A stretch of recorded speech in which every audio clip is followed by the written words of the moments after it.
Ito ang ating luto for today, ang ginisang mackerel with vegetable and noodles.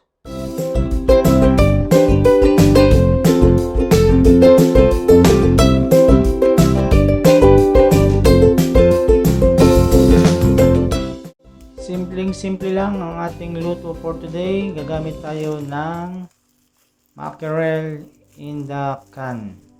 Ito yung ating mga ingredient na ilalagay.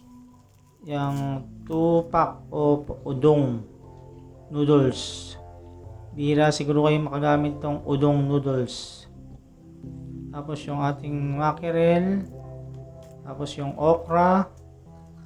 Tapos itong sitaw. Magic sarap. Pamintang durog. Tapos 2 pirasong bawang, sibuyas. Tapos yung ating dried noodles ay tira ko pa ito nung aking niluto. Simulan na natin ang ating pagluluto. Bali mainit na ang ating mantika at naglagay na tayo ng sibuyas at bawang. Igigisa lang natin ng konti yan. Pag mild cook na yung ating sibuyas bawang, maglalagay na tayo dyan ng mackerel in the can. Yan po yung ating pinaka main ingredient, ang Hokkaido mackerel. Marami pong klaseng mackerel, merong Saba na brand. Depende po sa inyong brand na gagamitin. Pwede po yun. Halo-halo lang natin ng konti. Huwag masyadong dudurugin. Tapos lagay na po tayo ng konting tubig para pamparami po ng ating sabaw. Next na natin ilagay yung aking tira pa po itong aking dried noodles. Nagluto po kasi ako dati ng dried noodles, pinatira pa. Yan, kaya po nilagay na natin.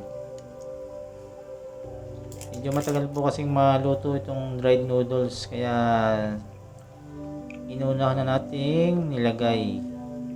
Ang budget na nagamit ko dito around 60 pesos pababa. Makakabili na po kayo ng complete na ingredient nitong aking niluluto. Next naman ay maglalagay tayo ng sitaw or string beans. Bali, nasa 3 pirasong string beans lang po yung ating ginamit dyan. Tapos, ang okra naman. Yung 1 pack ng okra.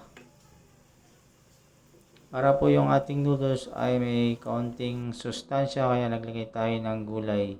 Tapos kaunting pangpaanghang, naglagay tayo ng ground black pepper para sa ating kaunting anghang ng ating sabaw.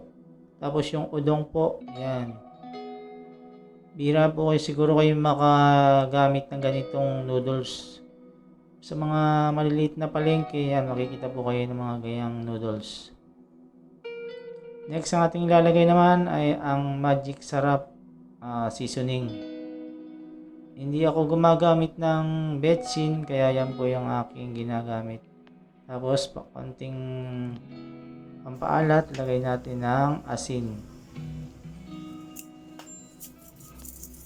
Halo-halo lang konti po yan hanggang sa lumambot.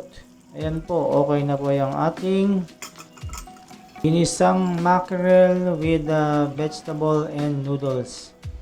Ganun lang po kasimple yung ating nilutong ulam for today. Sana magustuhan nyo at maluto nyo rin sa inyong tahanan.